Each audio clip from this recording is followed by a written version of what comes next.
அது பேர் என்ன? என்னது? இது பேர் nihilism, nihilism, nihilism, nihilism, nihilism, nihilism, nihilism, nihilism, nihilism, nihilism, existentialism, existences, existentialism.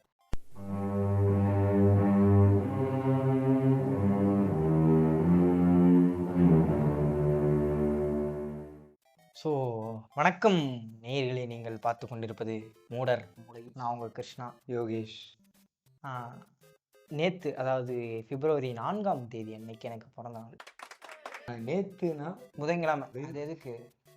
சும்மா சொல்றதுதான். குழப்பமான ஒரு டாபிக் பேச போகிறோம், குழப்பமான ஒரு மனநிலையில் அப்படின்னு சொல்லி. இவங்க சாதாரணமான விஷயம் பேசுனாலே குழப்பமா தான் பேசுவாங்க.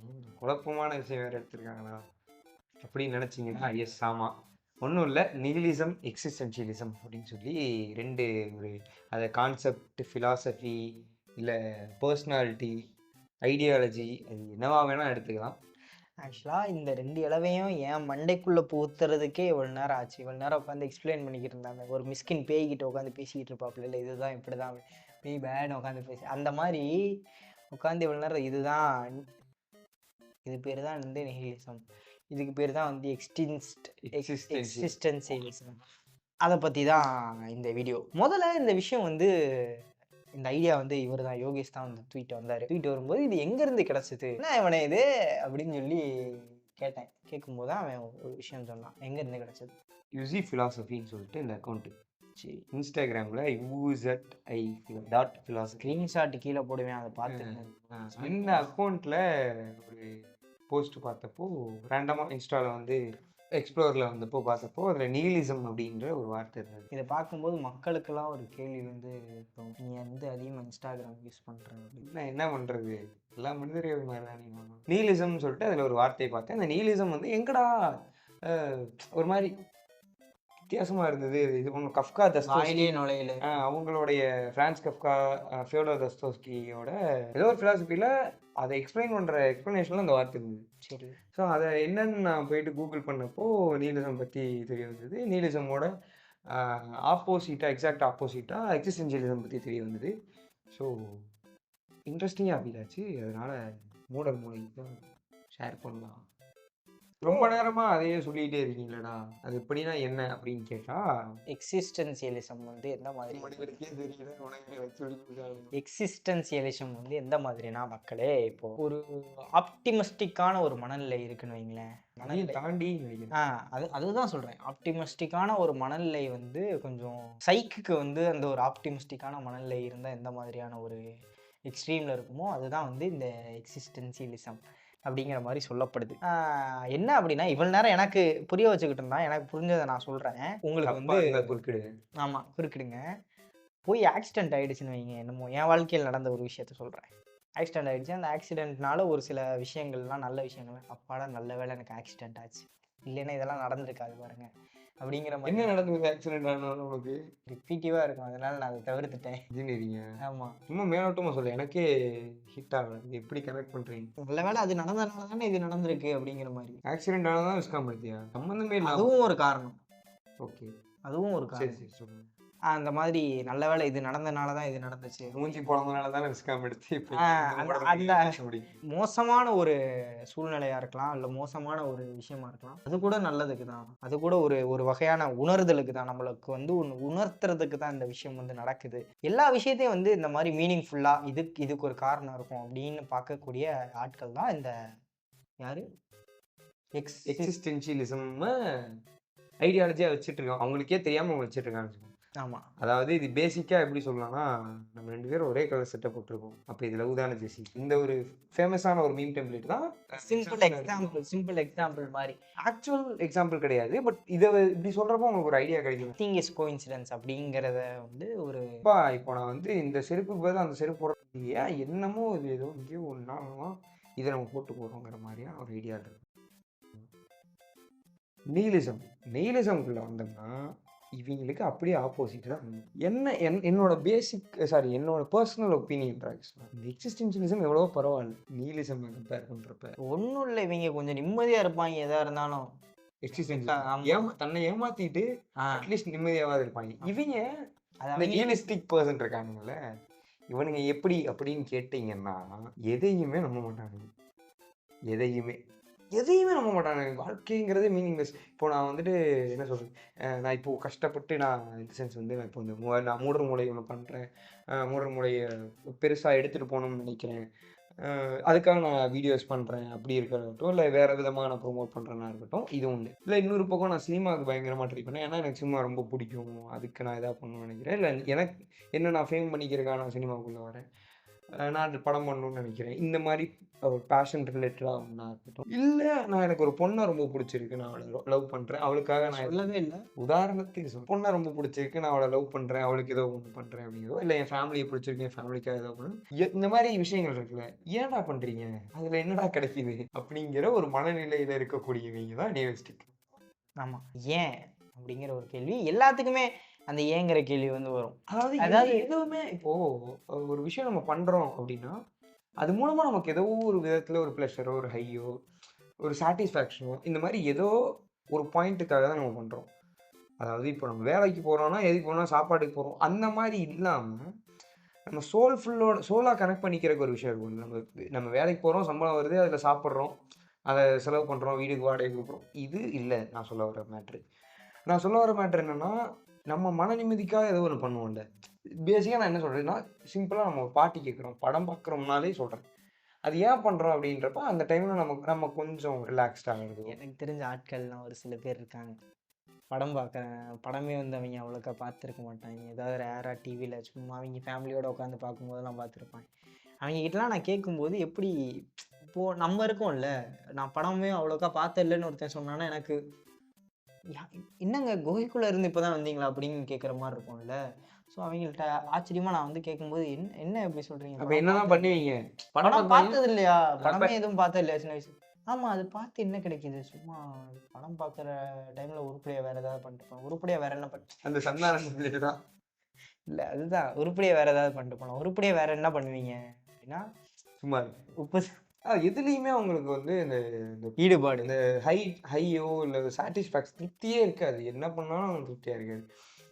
பொறந்துட்டோமே! அப்படின்னு வாழ்றக்கூடியவங்க தான் நியலிஸ்டிக் பர்சன். நம்ம வந்து இப்போ நீங்க நம்ம வந்து கேட்கும்போது காட்ஸ் சைல்டு அப்படிங்கிற மாரியான ஒரு மனநிலையில இருக்கவங்க எக்ஸிஸ்டென்ஷியலிஸ்ட். நம்ம வந்து சபிக்கப்பட்ட ஒரு வாழ்க்கைய வாழ்ந்துட்டு இருக்கோம். நமக்கு எதுவுமே இல்ல. நம்ம என்ன பண்ணாலுமே எதுவுமே இல்ல அப்படின்னு நினைக்கக்கூடியவங்க தான் வந்து ரியலிஸ்டிக். இந்த 2 எக்ஸ்ட்ரீம் வந்து எனக்கு ரொம்ப இன்ட்ரஸ்டிங்கா ஃபீல் ஆச்சு. இப்ப நீங்க பார்க்கும்போது இது 2 எக்ஸ்ட்ரீம் அப்படிங்கிற மாரி வந்து சொல்றானா? ஆனா இது 2மே எக்ஸ்ட்ரீம் இல்ல. இது 2மே வந்து ஒரு இடத்துல தான் இருக்கு அப்படிங்கிறது தான் வந்து பாயிண்ட் கான்செப்ட். அந்த இடத்துல தான் வந்து எனக்கு சுவாரஸ்யமா பட்டு இந்த வீடியோ ஆரம்பிச்சது வந்து ஒரு 4, 5 தடவைக்கு மேலே இன்ட்ரஸ்டிங்கா இருக்குன்னு நான் சொல்லியிருக்கேன். அந்த இன்ட்ரெஸ்ட் உங்களுக்கு இருக்காங்கிறது எனக்கு தெரியல. அப்படி பேசிக்கிட்டு இருக்கோமாங்கிறது சுத்தமா அது தெரியல. அவனுக்கு தேவையும் இல்ல. எனக்கு பயங்கர இன்ட்ரஸ்டிங்கா இருந்துச்சு. இது ப்ராசஸ் பண்ணும்போது.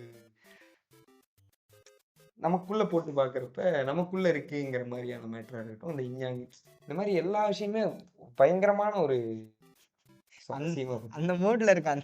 தளபதி தளபதி சொல்லுங்க. அந்த மோட்ல இருக்கான். இப்ப என்னன்னா 2மே வேற வேற. ஆனா 2மே ஒண்ணுதான் அப்படிங்கிற ஒரு கான்செப்ட் இருக்குல்ல.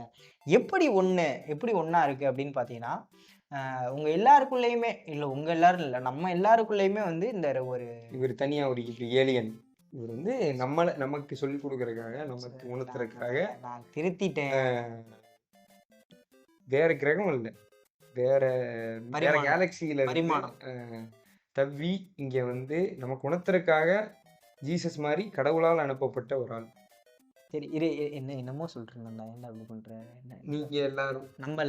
நம்ம எல்லாருக்குள்ளேயும் வந்து இந்த ஒரு 2 விஷயங்கள் வந்து இருந்துகிட்டு இருக்கும். என்ன அப்படின்னு பார்த்தீங்கன்னா, ஏதாவது ஒரு பாயிண்ட்ல எல்லாமே ஒரு காரணத்துக்காக, இது நல்ல வேளை அது நடந்துச்சு. பாரேன் இன்னைக்கு நீங்க ஒரு 5 நிமிஷம் லேட்டா கிளம்பியிருப்பீங்க. பஸ்ஸ விட்டுருப்பீங்க. அந்த பஸ்ல ஏதாவது ஒரு ஆக்சிடென்ட்டோ இல்ல ஏதாவது ஒண்ணு ஆகியிருக்கும். அந்த மாரி நடக்கும்போது உங்களுக்கு இந்த எக்ஸிஸ்டென்ஷியலிசம் மேல வந்து ஒரு சின்ன நம்பிக்கை, ஒரு 1/4 டீஸ்பூன் நம்பிக்கை வந்து வரலாம். இல்ல இந்த வார்த்தையை கேட்டிருக்கலாம். இந்த ஐடியாலஜி பத்தி உங்களுக்கு தெரிஞ்சிருக்கலாம். பட் நாங்க இப்ப பேசுறது எல்லாமே தெரியாதவங்களுக்கு தான். இந்த கான்செப்ட்டோட பேரோ, இல்ல இப்படி ஒரு கான்செப்ட் இருக்குன்னு தெரியாம இருக்கலாம். பட் இந்த கான்செப்ட் நம்ம டெய்லி லைஃப்ல இருக்கு. நம்ம வாழ்நாள்ல ஒவ்வொரு இடங்கள்லயுமே வந்து இது நம்ம எக்ஸ்பீரியன்ஸ் பண்ணிக்கிட்டு இருக்கோம். நம்ம அந்த 2 மனநிலைக்கும் வந்து போயிட்டு வந்துகிட்டு இருக்கோம் அப்படிங்கிற ஒரு விஷயம் தான். இப்போ அந்த பஸ்ஸுக்கு ஏதாவது ஆயிடுச்சு அப்படின்னு தெரிஞ்சா உங்களுக்கு நல்ல வேலை. இதனால தான் வந்து நம்ம லேட்டா கிளம்புனா நல்ல விஷயம் தான் அப்படிங்கிற மாதிரி. சப்போஸ் அன்னைக்கு நீங்க ஒரு முக்கியமான வேலைக்கு போறதா இருந்தா அந்த பஸ்ஸை விட்டனால அந்த வேலையே உழப்பலா போய் அந்த பஸ்ஸுக்கு அப்படி ஆச்சு அப்படிங்கிறதே உங்களுக்கு தெரியாம போச்சு அப்படின்னா, என்ன போய் என்னத்துக்கு போச்சு டக்குன்னு எதுவுமே விளங்காது. மாறிடும். ஒரே இன்சிடென்ட் தான் அது. சரியான எக்ஸாம்பிள் சொன்னா. அப்படியா? சூப்பரா இருக்கு. அதுதாங்க. அந்த ஒரு சின்ன இன்சிடென்ட் தான். நம்ம வந்து அதை எந்த மைண்ட்ல வந்து எடுத்துக்கிறோம் அப்படிங்கிறத பொறுத்து தான். இந்த சிச்சுவேஷன் தான் நம்ம அந்த எந்த மைண்ட்ல நம்ம இருக்கிறோம் அப்படிங்கிறது வந்து தள்ளப்படுது. நமக்கு தெரிஞ்ச நாலேஜை வச்சு தான் நம்ம இந்த பக்கம் போறோமா, அந்த பக்கம் போறோமா அப்படிங்கிற ஒரு விஷயம். மெல்லிசான கூறு. ஆமா. சொல்றது இது எதனால இங்க பேசுறோம்? இங்க இது நமக்குள்ளேயே இருக்கு. அது எல்லாமே பேசிட்டோமா? ஆமா. ஏன் இவங்கள்ட்ட சொல்றோம் அப்படிங்கிற ஒரு கான்செப்ட். ஏன் சொல்றோம்னா, அதான் எனக்கு வந்து பேசிக்காவே வந்து இது தனித்தனியான ரொம்ப எக்ஸ்ட்ரீமான ஒரு பர்சனாலிட்டி மாதிரியும் ஒரு ஃபிலாசபி மாதிரியும் நான் பார்த்தேன். கூகுள் பண்ணப்போ இதுலலாம் கேட்டப்போ அப்படிதான் ChatGPT இந்த மாதிரி இதுட்டெல்லாம் கேட்டப்போ ரெண்டும் வேற வேற மாதிரியான ஒரு எக்ஸ்ட்ரீம் பர்சனாலிட்டி மாதிரியும் எக்ஸ்ட்ரீம் ஐடியாலஜி மாதிரியும் தான் அது சொல்லுச்சு. அது ஆனால் குட்டியாக நமக்குள்ளேயே இருக்கே அப்படிங்கிற ஒரு விஷயம் வந்து எனக்கு அது படிக்கும்போதே தோணுச்சா. ஸோ அப்போது நம்ம எங்களுக்குள்ளேயும் எனக்குள்ளே இருக்குது. கிருஷ்ணாட்ட பேசினப்போ கிருஷ்ணாவும் அதை ஃபீல் பண்ணான். ஸோ உங்களுக்கும் அது ஃபீல் ஆகுதா அப்படிங்கிறத கேட்டு தெரிஞ்சுக்கலாம்ங்கிற ஒரு ஆக்சுவலாக என்னன்னா இது கேட்கும்போது அவனுக்கு ஃபர்ஸ்ட் தோணுச்சு, என்ன இது ரெண்டும் வேற வேறங்கிறாங்க, நமக்குள்ளேயே இருக்கு அப்படின்னா நமக்கு எதுவும் வியாதி எதுவும் இருக்கா, டிசார்டர் எதுவும் இருக்கா அப்படிங்கிற மாதிரியான ஒரு எண்ணம். அவன் சொன்னதுக்கப்புறம் எனக்கும் சரி அப்படின்னா நமக்கு மட்டும் இருக்கும் அப்படிங்கிற ஒரு பயமாயி போச்சு. சரி நம்ம மட்டும் ஏன் பயப்படணும், இது ஒரு 4 பேர்த்திட்ட சொல்லி அவங்களையும் பயமுறுத்தும். இல்லை 4 பேருக்கும் அது ஃபீல் ஆகுதுன்னா அவங்க நம்ம வீடியோ பார்த்து நம்மள மாதிரியே அவங்களும் ஃபீல் ஆகுதுங்கிற போதே அவங்க கொஞ்சம் ரிலாக்ஸ் ஆகிடுவாங்க. அந்த மாவீரன்ல மாதிரி சார் எனக்கு மட்டும் அந்த பிரச்சனை இருக்குன்னு நினைச்சேன், உங்களுக்கு இருக்கா நைஸ் அப்படிங்கிற அந்த மாதிரி தான். ஸோ உங்களுக்கு இருந்துச்சுன்னா நீங்கள் அப்படியே கம்பெனிக்கு ஆள் தேர்ப்போம் அவ்வளோதான். அதுக்காக தான் வந்து இந்த ஒரு வீடியோ. அப்படி இல்லை அப்படின்னா நீங்கள் எக்ஸிஸ்டென்ஷியலிசத்தில் மட்டும் இருக்கீங்க அப்படின்னா நைஸ். நீலிசத்தில் இருக்கீங்க அப்படின்னா முடிஞ்ச அளவுக்கு கொஞ்சம் ஆக்சுவலாக எக்ஸிஸ்டென்ஷியலிசமே தப்பு தான். என்னங்க சொல்கிறீங்க, புதுசாக ஏதாவது சொல்கிறீங்க? ஆமாம் இப்போ நான் இருக்க மாதிரியான ஒரு சுச்சுவேஷனில் இருந்துட்டு இல்லை இது ஞாபகம் மறதி பிரச்சனை இல்லைங்கண்ணா, அம்னீசியா பிரச்சனை போய் ஆஸ்பத்திரியில் பார்க்கணும். அதாவது ஏதோ ஒரு விஷயங்களை மறக்கிறதுல பிரச்சனை இல்லைங்கிறது இது ஓகே, அது வந்து ஆப்டிமிசம். இந்த எக்ஸிஸ்டென்ஷியலிசம்குள்ளே எப்படி வருதுன்னா அம்னீசியா பேஷண்ட்டே அதை நினச்சான்னு வச்சுக்கோ, அது தப்பு இல்லை. அவ்வளோதான். எக்ஸிஸ்டென்ஷியலிசம் தப்பு தான், பட் கம்பேரிட்டிவ்லி நீலிசம் ரொம்ப பெரிய கொடூரமான வேலையா இருக்கு. நம்மளால எதையுமே பண்ண முடியாது அப்படிங்கிறப்ப அது ரொம்ப கஷ்டமான விஷயம். 2 பேரும் கம்பேர் ஹை கிடைக்காது, எதுவுமே ப்ரெஷர் கிடைக்காதுங்கிறப்போ ப்ரெஷர் கிடைக்காதுங்கிறப்போ தப்பு. ஸோ இப்படி உங்களுக்கு ஃபீல் ஆகுது, நான் எக்ஸிஸ்டென்ஷியலிஸ்டாக இருக்கேன் இல்லை நீலிஸ்டிக்காக இருக்கேன் அப்படின்னா தயவு செஞ்சு அதை ஓரளவுக்கு திருத்தி இது பண்ணிக்க பாருங்க. இதுக்கிடையில குட்டியாக நான் ஒரு மேட்ரு சொல்லணும்னு நினச்சேன். இப்போது என்னன்னா, இப்போ நான் முன்னே புரிஞ்சுக்கிட்டு கிருஷ்ணா கொஞ்சம் சொல்கிறேன், நான் புரிஞ்சுக்கிட்டதே கரெக்டாங்கிறது நீங்கள் யாராவது புரிஞ்சுட்டு இருப்பீங்களா, அவங்க சொல்கிறது மூலமாக தான் இருக்கு. சேனலை ஆஃப் பண்ணி அன்சப்ஸ்கிரைப் பண்ணி யூடியூப் அவங்க அன்இன்ஸ்டால் பண்ணலை பாரு, கரெக்டாக இருக்கணுமா இல்லையா, நடக்குதா இல்லையா பாரு, கரெக்டாக இருக்கணும் தான். ஸோ இந்த வீடியோ இதோட முடிச்சுக்கிட்டு தயவு செஞ்சு இந்த மாதிரி வீடியோ வேணாம் அப்படின்னாலும் போட்டுருங்க. இல்லை ஓகேடா நைஸ் தான், ஜாலியாக குழப்புறீங்க அப்படிங்கிற மாதிரி தோணுச்சுன்னா அதையும் கமெண்ட்டில் சொல்லுங்கள். வீடியோ நல்லா இருக்குன்னா லைக் பண்ணுங்கள். ஜாலியாக குழப்பங்கள் பிடிக்கும் என்றால் மூடர் மூளையை சப்ஸ்கிரைப் பண்ணிவிட்டு உங்களை மாதிரியே இன்னொரு குழப்பவாதிக்கு இந்த வீடியோ வந்து ஷேர் பண்ணிடுங்க. மீண்டும் ஒரு வீடியோவில் அடுத்த வாரம் வந்து சந்திக்கும் வரை விடைபெற்றுக் கொள்வது நான் உங்கள் கிருஷ்ணா, யோகேஷ். இது உங்கள் மூடர் மூளை. குழப்பவாதிகள் கூடமாக இன்றைய வந்து மூடர் மூளை அறிவிக்கப்படும். அரசியல்வாதி பேசிட்டு இருக்கேன். Bye guys, Tata.